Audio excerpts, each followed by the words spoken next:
అప్పుల బాధలు వెంటాడుతున్నాయా? అయితే 6 జేవిఆర్ వారి జాతిరత్నాలు ధరించండి. హలో అండి.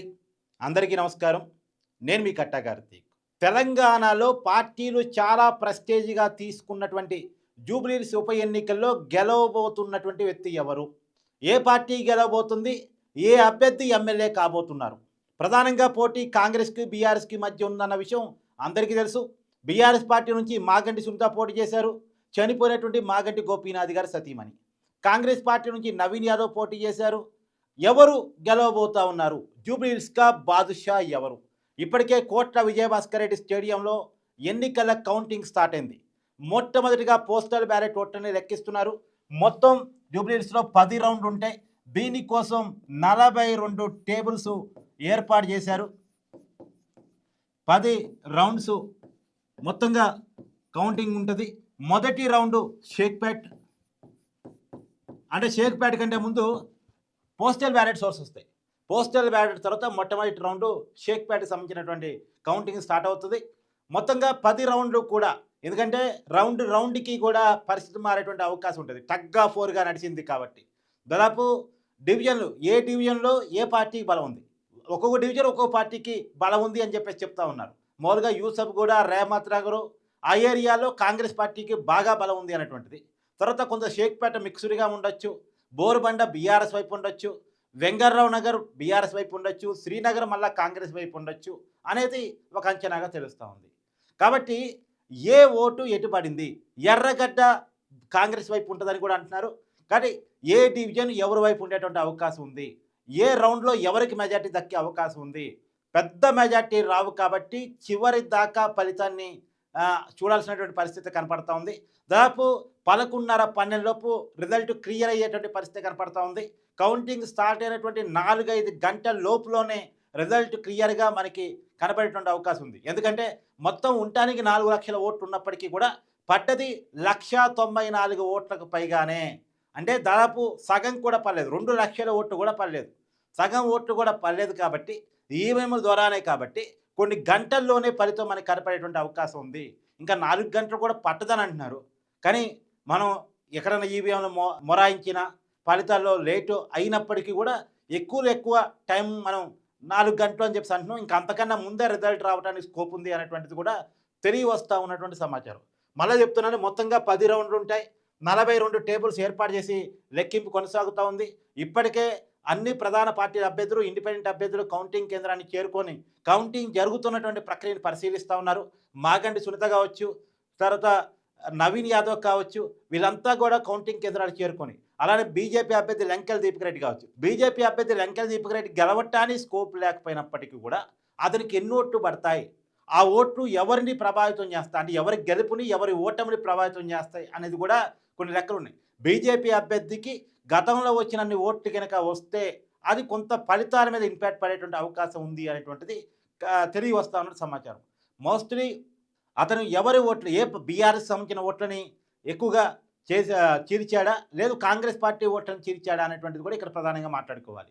అందులోనూ క్లియర్గా మైనార్టీ ఓట్లు విజయాన్ని చూపించబోతా ఉన్నాయి. ముస్లిం మైనార్టీసు దాదాపు 1,00,000 మంది ఇక్కడ జూబ్లీహిల్స్ పరిధిలో ఉన్నారు. తర్వాత క్రిస్టియన్ మైనార్టీస్ కూడా ఒక 20,000 ఓట్ బ్యాంకు చాలా క్లియర్గా కనపడుతూ ఉంది. సో ఖచ్చితంగా ముస్లిం మైనార్టీసు ఈ విజయంలో ప్రభావం అని ఎవరి వైపు ఉన్నారు? కాంగ్రెస్ వైపు ఉన్నారా, లేదు బీఆర్ఎస్ వైపు ఉన్నారా? మోస్ట్లీ వాళ్ళకి కొంత కేసీఆర్ అంటే ప్రేమ ఉంటుంది. కానీ ఈసారి ఎన్నికల్లో కాంగ్రెస్ వైపు టర్న్ అయ్యారు అనేటువంటిది. ఎందుకంటే ఎంఐఎం మద్దతు ఉండటం ఒకటి, నవీన్ యాదవ్కి ముస్లింలో సపోర్ట్ ఉండటం ఒకటి, తర్వాత అజారుద్దీన్కి మంత్రి పదవి ఇవ్వటం ఒకటి, ఇలా రకరకాల కేసులతో కాంగ్రెస్ వైపు టర్న్ అయ్యారని చెప్పేసి కాంగ్రెస్ పార్టీ నమ్ముతుంది. లేదు వాళ్ళకి కేసీఆర్ పట్ల ప్రేమ ఉంది, హైదరాబాద్ సిటీలో ఎంఐఎం నిలబడితే వేరు, కానీ లేకపోతే వాళ్ళు బీఆర్ఎస్కే ఓటు వేస్తారని చెప్పేసి నమ్మేటువంటి పార్టీగా బీఆర్ఎస్ కనపడతా ఉంది. సరే, ఏది ఏమైనా ఎవరు ధీమా ఎలా ఉన్నా, ఎవరు గెలుస్తామని చెప్పిన సర్వేలన్నీ కూడా మొదట్లో అన్ని బీఆర్ఎస్ గెలుస్తాయని చెప్పాయి. తర్వాత ఎగ్జిట్ పోల్స్ మాత్రం, అంటే ముందు ఎన్నికల కంటే ముందేమో బీఆర్ఎస్ గెలవడానికి స్కోప్ ఉందని చెప్పాయి. కానీ ఎలక్షన్ అయిపోయిన తర్వాత మాత్రం దాదాపు మెజార్టీ సర్వేలు నవీన్ యాదవ్ గెలవబోతున్నాడని చెప్పాయి. ఒక మిషన్ చాణిక్ అనుకుంటా బీఆర్ఎస్ గెలుస్తుందని చెప్పింది. కేకే సర్వే మొదట్లో బీఆర్ఎస్ పార్టీ చాలా పెద్ద మెజార్టీతో గెలవబోతుందని చెప్పేది. కానీ ఎలక్షన్ తర్వాత ఎందుకో ఎగ్జిట్ పోల్ ఇవ్వలేదు. ఎగ్జిట్ పోల్ ఇవ్వకపోవటం మీద కూడా రకరకాల అనుమానాలు ఉన్నాయి. ఎందుకు ఎగ్జిట్ పోల్ ఇవ్వలేదు? నిజంగా బీఆర్ఎస్ గెలిచే అవకాశం కనుక ఉండుంటే ఎగ్జిట్ పోల్ ఇవ్వచ్చు కదా. ఒకవేళ బీఆర్ఎస్ గెలవట్లేదు కాంగ్రెసే గెలుస్తుంది అనుకున్నా అదైనా ఎగ్జిట్ పోల్ చెప్పొచ్చు కదా. ఎగ్జిట్ పోల్ చెప్పడానికి ఎందుకు కేకే సర్వే వెనకాడాడు అంటే ఆంధ్ర ఎలక్షన్స్ అప్పుడు వచ్చిన క్రెడిబిలిటీ హర్యానా ఢిల్లీ ఎలక్షన్స్ అప్పుడు పోయింది. ఇప్పుడు జూబ్లీహిల్స్ ఉప ఎన్నికల్లో చెప్పింది చెప్పినట్టు రాకపోతే కేకే సర్వే క్రెడిబిలిటీ ఏమైనా ఇబ్బంది అవుద్దని ఏమైనా ఆలోచించుకున్నారా తెలియదు. కానీ ఏదేమైనా సర్వేలన్నీ పక్కన పెట్టి రియాలిటీ ఏంటి అనేటువంటిది ఇంకొన్ని గంటలు తెలిసే అవకాశం ఉంది. మాగంటి సునీత గెలవబోతున్నారా లేదు అంటే నవీన్ యాదవ్ గెలవబోతున్నారా? నిజానికి మాగంటి గోపీనాథ్ మాగంటి సునీత గారి భర్త. ఆయన 2014లో మొట్టమొదటిసారిగా టీడీపీ పార్టీ నుంచి ఎమ్మెల్యే అయ్యారు. తెలంగాణ వచ్చిన తర్వాత 2018లో టీఆర్ఎస్ పార్టీ తరఫున పోటీ చేసి ఎమ్మెల్యే అయ్యారు. 2023 ఎలక్షన్స్లో బీఆర్ఎస్ పార్టీగా టర్న్ అయింది కాబట్టి బీఆర్ఎస్ పార్టీ తరఫున పోటీ చేసి ఎమ్మెల్యే అయ్యారు. అనారోగ్య కారణాలతో ఆయన చనిపోయారు. చనిపోవటం వల్ల వచ్చినటువంటి ఉప ఎన్నిక కావాలని వచ్చినటువంటి ఎన్నిక కాదు, అనుకోకుండా వచ్చిన ఎన్నిక. అనారోగ్య సమస్యలతోటి సిట్టింగ్ ఎమ్మెల్యే చనిపోవటం వల్ల వచ్చిన ఎన్నిక. ఇది బీఆర్ సిట్టింగ్ స్థానం కాపాడుకోవటం ఆ పార్టీకి చాలా అవసరం. ఆ పార్టీ చేతుల్లో టెక్నికల్గా 39 మంది ఎమ్మెల్యేలు ఉన్నప్పటికీ కూడా 10 మంది ఎమ్మెల్యేలు పార్టీ మారారు. ఒక ఎమ్మెల్యే బై ఎలక్షన్లో సికింద్రాబాద్ కంటోన్మెంట్ స్థానంలో ఓడిపోయారు. సో మొత్తంగా ఆ పార్టీ చేతుల్లో 28 మంది మాత్రమే ఉన్నారు. 28 మంది ఎమ్మెల్యేలు మాత్రం ఉన్నారు. 28లో కూడా ఇప్పుడు ఒక స్థానం మిస్ అయితే 27కే పరిమితమైనటువంటి అవకాశం కనపడతా ఉంది. లేదు ఇది మళ్ళా గెలిస్తే 28 మంది ఎమ్మెల్యేలు ఉండేటువంటి అవకాశం ఉంది. బీఆర్ఎస్ చేతిలో 27 ఉంటాయా 28 ఉంటాయా ఈ ఎలక్షన్ దాల్చిపోతూ ఉంది. నిజానికి జూబ్లీహిల్స్ ఉప ఎన్నిక చాలా కీలకం కాబోతా ఉంది. జూబ్లీహిల్స్లో ఎవరైతే గెలుస్తారో నెక్స్ట్ ఖైరతాబాద్లో కూడా ఎలక్షన్ వచ్చే అవకాశం ఉంది. అక్కడ సిట్టింగ్ ఎమ్మెల్యేగా ఉన్నటువంటి దానం నాగేంద్ర మీద బీఆర్ఎస్ పార్టీ నుంచి కాంగ్రెస్ పార్టీ వైపు మారాడు అనే కారణం చేత అనర్హత వేటు పడేటువంటి అవకాశం కనపడతా ఉంది. సుప్రీంకోర్టు డైరెక్షన్ ప్రకారం స్పీకర్ గారు అనర్హత వేటు వేసేటువంటి అవకాశం ఉంది. చాలామంది ఎమ్మెల్యేలు పార్టీ మారారు, కానీ దానం నాగేందర్ టెక్నికల్గా దొరికిపోయారు. కారణం ఏంటంటే ఆయన బీఆర్ఎస్ ఎమ్మెల్యే అయ్యుండి కాంగ్రెస్ లోక్సభ అభ్యర్థిగా సికింద్రాబాద్ నుంచి పోటీ చేశారు. కాబట్టి టెక్నికల్ ఎవిడెన్స్ చాలా క్లియర్గా ఉంది అతను పార్టీ మారినట్టు. కాబట్టి అతని మీద అనర్హత వేటు పడే అవకాశం ఉంది. జూబ్లీహిల్స్ ఖైరతాబాదు పక్క నియోజకవర్గాలు. ఇప్పుడు జూబ్లీహిల్స్లో ఎవరు గెలుస్తారో ఏ పార్టీ గెలుస్తుందో ఆ పార్టీ ఖైరతాబాద్ మీద ప్రభావం చూపించేటువంటి అవకాశం కనపడే అవకాశం ఉంది. కాబట్టి జూబ్లీహిల్స్ ఉప ఎన్నిక చాలా కీలకం కాబోతుంది. ఇలా పక్కన పెడితే జిహెచ్ఎంసీ ఎన్నికలు రాబోతూ ఉన్నాయి. జిహెచ్ఎంసీ ఎన్నికల్లో కూడా జూబ్లీహిల్స్ విజయం ప్రభావం చూపించే అవకాశం ఉంది. నిజానికి అసెంబ్లీ ఎన్నికల్లో హైదరాబాద్ సిటీ పరిధిలో బీఆర్ఎస్ తన సత్తాన్ని చాటింది. కాంగ్రెస్ పార్టీ హైదరాబాద్ పరిధిలో జిహెచ్ఎంసీ పరిధిలో ఒక్క అసెంబ్లీ స్థానాన్ని కూడా దక్కించుకోలేదు. ఎంఐఎం ప్రభావిత స్థానాలు ఎంఐఎం గెలుస్తుంది. తర్వాత బీజేపీ మాత్రం గోషామహల్లో రాజేసింగ్ గెలిచారు. మిగతా స్థానాలన్నీ కూడా బీఆర్ఎస్ పార్టీ గెలిచింది. కాంగ్రెస్ పార్టీ ఒక్క అసెంబ్లీ స్థానం కూడా హైదరాబాద్ పరిధిలో గెలవలేదు.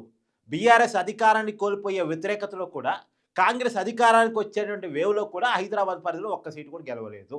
తర్వాత పార్లమెంట్ ఎన్నికల్లో బీఆర్ఎస్ బోల్తా పడింది, కాంగ్రెస్ బోల్తా పడింది. నిజానికి తెలంగాణ వ్యాప్తంగా ఒక్క సీటు కూడా గెలుచుకోలేదు బీఆర్ఎస్. అలాగే కాంగ్రెస్ హైదరాబాద్ పరిధిలో ఎలాంటి పార్లమెంట్ స్థానాలు గెలుచుకోలేదు. రెండోది మల్కాజ్గిరి అనేది రేవంత్ రెడ్డి గారి సిట్టింగ్ స్థానం. గతంలో మల్కాజ్గిరి ఎంపీగా రేవంత్ రెడ్డి గారు ఉన్నారు. ఆయన ముఖ్యమంత్రి కావడం కోసం ఎమ్మెల్యేగా గెలిచారు కాబట్టి కొడంగల్ నుంచి ఆయన మల్కాజ్గిరి ఎంపీ పదవికి రాజీనామా చేశారు. సరే ఆ మల్కాజ్గిరి నుంచి మన కాంగ్రెస్ గెలిచిందంటే లేదు. అంటే రేవంత్ రెడ్డి గారి సిట్టింగ్ స్థానంలో కూడా బీజేపీ గెలిచినటువంటి పరిస్థితి, బీజేపీ అభ్యర్థి ఈటెల రాజేందర్ గెలిచినటువంటి పరిస్థితి. కాబట్టి హైదరాబాద్ పరిధిలో కాంగ్రెస్ పార్టీ బలం తక్కువ. అసెంబ్లీ ఎన్నికల్లో చూడండి, పార్లమెంట్ ఎన్నికల్లో చూడండి. బీఆర్ఎస్ అసెంబ్లీ ఎన్నికలు సత్తా చాటగలిగింది కానీ పార్లమెంట్ ఎన్నికలు సత్తా చాటలేకపోయింది. అది పక్కన పెడితే కాంగ్రెస్ చెప్పుకోవాల్సింది కంటోన్మెంట్ స్థానం. సికింద్రాబాద్ కంటోన్మెంట్ స్థానంలో ఎమ్మెల్యే లాస్యానంత రోడ్డు ప్రమాదంలో చనిపోయారు. దానివల్ల ఉప ఎన్నిక వచ్చింది. పార్లమెంట్ ఎన్నికలతో పాటు ఉప ఎన్నిక వచ్చింది. బీజేపీ నాయకుడు అయినటువంటి శ్రీ గణేష్ని కాంగ్రెస్ పార్టీలో చేర్చుకుని టికెట్ ఇచ్చారు. శ్రీ గణేష్ గెలవడం జరిగింది. సో లాస్యానంత కుటుంబానికే బీఆర్ఎస్ టికెట్ ఇచ్చినప్పటికీ కూడా సానుభూతి పనిచేయలేదు. వాళ్ళు ఓడిపోయారు. కాంగ్రెస్ పార్టీ ఆ స్థానంలో గెలవడం జరిగింది. సో అధికార పార్టీకి కొన్ని అడ్వాంటేజ్లు ఉంటాయి. ఆ రకంగా ఇప్పుడు జూబ్లీహిల్స్లో కూడా అడ్వాంటేజ్ ఉండేటువంటి అవకాశం ఉందా అనేటువంటిది చూడాల్సిన పరిస్థితి కనపడుతూ ఉంది. ఎవరి అంచనాలు ఎలా ఉన్నా, ఎవరి ధీమాలు ఎలా ఉన్నా, ఎవరి లెక్కలు ఎలా ఉన్నా, ప్రజల లెక్క ఏంటి, ప్రజలు ఏం చెప్పారు, ప్రజలు ఈవీఎంల ద్వారా చెప్పినటువంటి రిజల్ట్ ఏంటి అనేటువంటిది మరికొన్ని గంటల్లో బయటకు వచ్చేటువంటి అవకాశం కనపడుతూ ఉంది. Thank you.